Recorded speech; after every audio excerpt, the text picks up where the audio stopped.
Welcome to Engage Your Tribe, a podcast about the art and science of audience engagement. I'm Jeremy Shere, and my guest is Molly Presley, Senior VP of Marketing at Hammerspace. Molly, it's great to have you on the show. It's great to be here. Thanks for inviting me. So tell us a little bit about yourself, your background in marketing, and about Hammerspace. And when you do that, talk about the name Hammerspace and where that comes from. It's a really cool story. Okay, sure, you bet.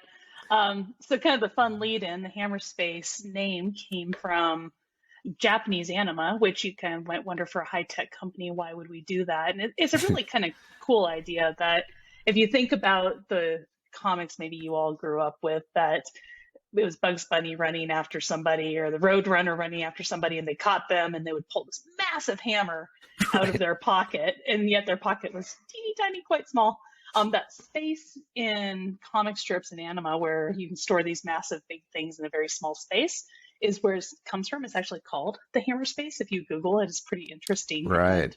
And, from a tech perspective, we do something similar at Hammerspace, the company, where storing massive amounts of data and then making it accessible globally, universally, in kind of magical sorts of way. It has a nice analog to what we do with the data business. Yeah. And then that is myself, Yeah. I guess you asked me about myself. Just a really quick overview of my background. I more came from the engineering space, where managing software engineering teams, program management of the development of technology, and then over time have been able to move over and work in running the marketing department for these tech companies. And what's really interesting coming from the engineering and technical side is it gives me as a marketer a much better understanding of the challenges and the obstacles and the unique subtleties that maybe is written in some software that makes a huge difference to a customer. Mm-hmm. Yeah, absolutely. Okay, well, thanks for that. So let's get into our topic. Now, I know you guys are offering a new kind of product and service that, new in the marketplace. So how do you let your audience know that this new thing exists without constantly having to talk about yourself? It's a challenge because a lot of marketing relies on search engines and SEO Right. and keywords, and somebody knows they're looking for something very specific. They Google for it and 5 or 6 companies come up and that makes the short list. So now we're really in an environment where we're looking at what are the methods of engaging in the conversation with customers as they look to overcome what are somewhat new challenges in the world. The workforce has moved remotely to not just that they're not coming to the office, but maybe they've moved to their home country, which is far, far away from where they originally lived. And there's struggles from an HR perspective, from supporting those teams, but there's also struggles with how do you make data-driven employees, people who are doing research, people who are doing code development, how do you unify those people? So we're really working hard to become a part of that conversation where folks are struggling with pain points and also looking for solutions that didn't exist just even a couple of years ago. Yeah. So we're really sort of talking about, thought leadership, kind of a buzzy term that gets thrown around a lot. But, I think what that really means is being a leading voice in those conversations, having interesting things to say. So, let's just start right there. What does thought leadership mean to you? To me, thought leadership is around first understanding the pain points of the users, not the pain points of my company. We certainly have things we would like to talk about, and we have our own pain points and those types of things, but really understanding what are the pain points of the folks that we want to work with. And then providing the thought leadership on not just here's a solution to address it, but how do you overcome the barriers of which budget does it come from? It's not something you budgeted for a year ago and now you need to. How do you even plan for that?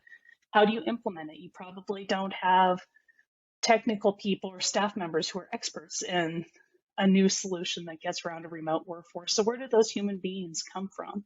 And best practices also tie around giving thought leadership into how maybe would you start to change some of your organizational governance requirements, things like security, access to data, things you would never let outside of your corporate walls before. Now you have to provide the thought leadership around things you might want to reassess. You've had rules in place for a decade. Maybe you go back and reassess some of your compliance requirements so that you can be successful in this new environment. Yeah. Creating good thought leadership content is not easy, right? I mean, a lot of people put stuff out there that they call thought leadership, and you read it, and you're like, I've read this before. I'm not sure it's really leading any conversations, which is, I think, why. Remember, I saw a study a while ago done by LinkedIn, and I can't remember who they did it with. It might have been Gartner, like one of those kind of companies, and it looked at thought leadership, and one of the key data points was that decision makers very much value thought leadership, but they rate most of the so-called thought leadership content that they consume as average at best, and a lot of it below average. And only a tiny percentage did they rate like truly good. So, which, just means that a lot of the stuff that's out there is not that great, and it's not easy to do. And if it was, everybody would do it. So, what are your thoughts on that? What are the keys to creating the kind of thought leadership content that rises above? There's a few really kind of discrete items that really jump to mind for me there. First, whether it's a company like Gartner, or someone like them that is well respected, well trusted, that organizations know that they have a good analytical approach to recommendations they make, getting them not just on board, but evangelizing is a really important piece. So, a company who's selling a service is not ever going to be as trusted with their thought leadership as a third party who really is relatively sitting in the middle. And so I think that's important, that you aren't just trying to push your thought leadership from a company trying to sell something. And then I think the next piece is it has to be data driven, that thought leadership where it's opinions versus thought leadership that really is driven around data of either a certain percentage of human beings are struggling with this, or a certain amount of savings can be accomplished by this, or a certain amount of risk is incurred without doing it, whatever it is. I think data helps a lot, at least for me personally. There's a lot of uncertainty on what's fact versus fiction in media right now, as you think about press and things like that, news. And so people are suspicious, and they're suspicious if you're selling something, they're suspicious if there's not data that really proves this is a real trend. So I think those two things are super important in thought leadership. Yeah, 100%. And it's interesting you brought up, like the media, and I think COVID has been a really interesting case there, right? I think it's pretty well documented that a lot of people, I guess I'll just say Americans, have, at least according to the data, like according to polls, have lost a lot of faith in institutions and like reporting. And I think a lot of it has to do with claims being made about COVID or restrictions or whatever that are not necessarily supported by data, or the data even seem to point in a different direction, or it's not clear. That's a good way to lose people's trust, right? When you say a thing and you're like, well, how do you know that? Where's the data? And they're like, we just know it. Yeah. Or you look at data and it's like, wow, the data that I find doesn't support that at all, Right. And so people want to be able to see the data. They want to be able to draw their own conclusions. They don't want you to draw them for them, but they certainly don't have the ability to pull that data up themselves. So helping them with, here's data, here's some conclusions we draw, but make your own choice. I think that really does help in thought leadership. And it is. People aren't as trusty as they were 10 years ago, probably. Yeah. Yeah, like what you just said, it's not necessarily all the time we have the answer. We have solved the problem, and here's the data to prove it. It might be, here's our take on this, but here's the data. What do you think? There can be different ways of interpreting these things. But the beauty is there's so much data out there now. I mean, there's data sets everywhere. If you just have some tools to help kind of gather them, wrap them up, present them in an interesting way, that helps people a lot. And it is a key component, I believe, to effective thought leadership. Yeah, for sure. And that's a good point too. I mean, you don't necessarily need to generate your own original research and data derived from it, right? Like not everyone necessarily can do that. Like you said, there's lots of data out there on just about every topic. And if you're willing to kind of wade into it and then find some interesting patterns and help other people understand it, right? Then that can be pretty powerful. Yes, definitely. Yeah. And I think which brings up another element of good thought leadership, that the data's out there for anyone to see. So it really comes down to, if you're a marketer, what do you do with that data? how do you tell compelling stories using the data to help make your points? Like, how do you package it in a way that's going to really align with the needs and interest of your audience, right? Mhm. One of the challenges, I think, as a marketer today is there is data coming from so many places. The advent of, for the marketing tech stack of SaaS tools just accelerated over 10 years. It was all of a Yeah. sudden you couldn't open your email or your LinkedIn or however people communicate with you without seeing, here's the new way that you can nurture. Here's the new way you can optimize your SEO. And there's just so many tools out there. And um, as you select your marketing stack, which is important, what is the tech stack you're going to use? You also have to figure out how are you going to integrate your data from all those points. Because one of the problems that we ran Right. into was now I have 20 SaaS tools in my marketing stack that are generating data or information about who's been on my website, what is the Mm-hmm. buyer interest, what is the customer journey engagement, all these different things. And integrating that data into something useful is actually very hard. Yeah. So you ask kind of what data do you look at, what data do you present?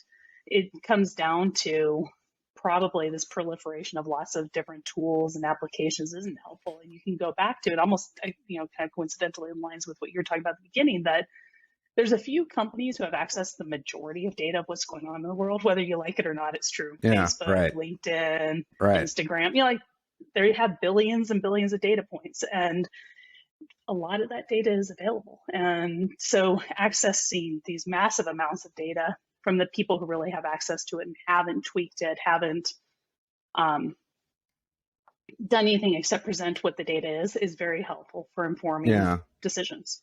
And that's Yeah. true for a vendor. I sell stuff as a living, but as a user, a consumer, a reseller partner. So that's a big piece of what we looked at, is not creating any more data than we absolutely have to, because we're small compared to the data set sizes that a company much bigger than us can create. So use their data. Yeah. Okay. Interesting.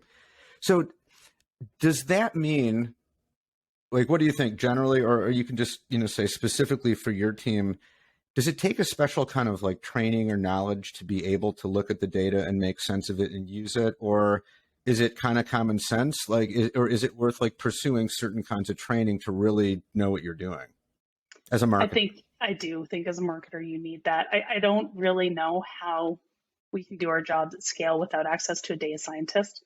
Mm, They know how to take 20 data sets, put them together, smush them together into one data set, and then ask interesting questions about it. So as a marketing leader, having a great data scientist that I have access to, whether they're on my team, they're somewhere else in the organization, or even somebody you consult with who just helps you with this, and you tell yeah. them, here's the things I'm interested in knowing. I have these 5 questions that I want answered. And then they know how to work with the data to be able to give you those answers. Unless you have Python data science skills, I actually don't think you can do it when you're dealing with massive Mm, amounts of data. yeah. Okay, so really just sort of having the data is only the first step in a way. You have to have Mm-hmm. someone who can work with it, and then have the marketing people who can take what they give you and package it and deliver it and do that, and then rinse and repeat, Yeah. keep doing it. And it goes both ways. The data scientists may know how to grab information and results out of data, but they don't know what questions to ask.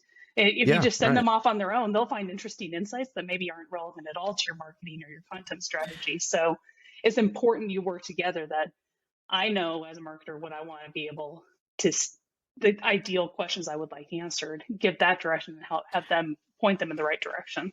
Right, because you know your audience. I mean, Right. that's your job, to know your audience, and the Yeah. data scientist, shouldn't expect him to know, or him or them or her or whoever to know Hmm. that, right? So Yeah. yeah, Yeah. definitely needs to be like a collaboration. So, Hmm. what's an example of something you guys have been doing at Hammerspace along these lines, kind of thought leadership type content supported by data that you think has worked pretty well? Um, Probably my favorite thing. We're a relatively early stage small company. I've worked in much, much, much bigger companies, and that's where I get the luxury of having data scientists on staff versus having to leverage a consultant, things like that. But at the early stage where Hammerspace is right now, what we've really seen work really well is starting with a perception audit, understanding for your target audience, who's very well defined, this person in this vertical with this use case, what is their key pain point? Then working with my the analyst who I work with, Gartner is one of them, along with others, and saying, hey, okay, so we have customers who are really interested, or prospects who are really interested in these 2 or 3 data points. Have you done research? Have you done budgeting trend surveys, whatever it is, because they probably have, and go ask them to help me with what is the data around what are their peers doing, where are their peers getting their budgets, where are their peers looking for information, rolling that into my marketing. So that kind of starts with customer voice, then industry data, and then rolling that into, okay, and then of course, how can my company help to solve it? But it starts with that very difficult challenge of the outside in. Starting from the outside was the pain point, using others' perspectives, others' data, and then kind of landing on how can we help you. And so just starting that on every use case that we focus on. So classic ABM, account-based marketing, where you're targeting a very specific type of person and a very specific type of organization, and being able to speak to them very clearly on the pain points they have, giving them data, and then giving them a solution to look at. Mm-hmm. Okay, great. Thanks for that great example. So just finally wrapping up, what would be your advice for, any marketing team that wants to get more involved with data and they want to create content that's more backed by data? How do you take the first step down that path? The first thing I would do is take a look and do the kind of painful budgeting exercise of looking at how many SaaS tools you're paying for in a year, and it's probably dozens. And figuring out, is there a way for you to integrate the data from all of those? And there's probably not, unless you have a massive data science team. And then looking at what are the tools that work together. So internal tools like your CRM, your marketing nurture, how do you integrate those? And then which data sources are you going to pull from? And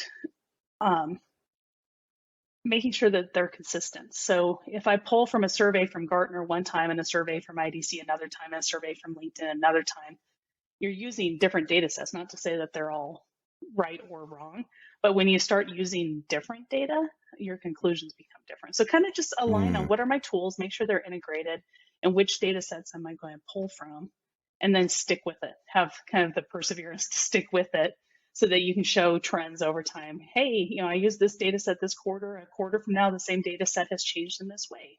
Why is that interesting? What do I want to promote around that?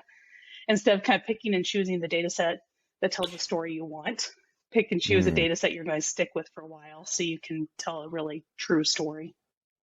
Wow, that's really great advice. Great insight. Because it is tempting. Search around for the data set that tells the story you want to tell, and maybe it's different from the one you told 6 months ago. And if anybody's looking too closely, they go, that's not really what you said. And that's kind of starting with the conclusion and then looking for data to back it up. It's exactly rather than letting the data lead you where the truth is, and then working with reality. Yeah, indeed. Well, great insight. Well, Molly, thank you so much for a great conversation. Really enjoyed it. Yeah, this was really fun. Thank you so much for inviting me. That's it for this episode of Engage Your Tribe. You can subscribe anywhere you get podcasts on any podcast app. And while you're at it, you might as well give the show 5 stars and leave an over-the-top comment about how much you love the podcast. You know you want to. If you're a marketer or an internal communicator and you're interested in podcasting, we've got tons of free resources on the website at tribknowledge.com. That's TRIB knowledge.com. Thanks for listening and staying engaged.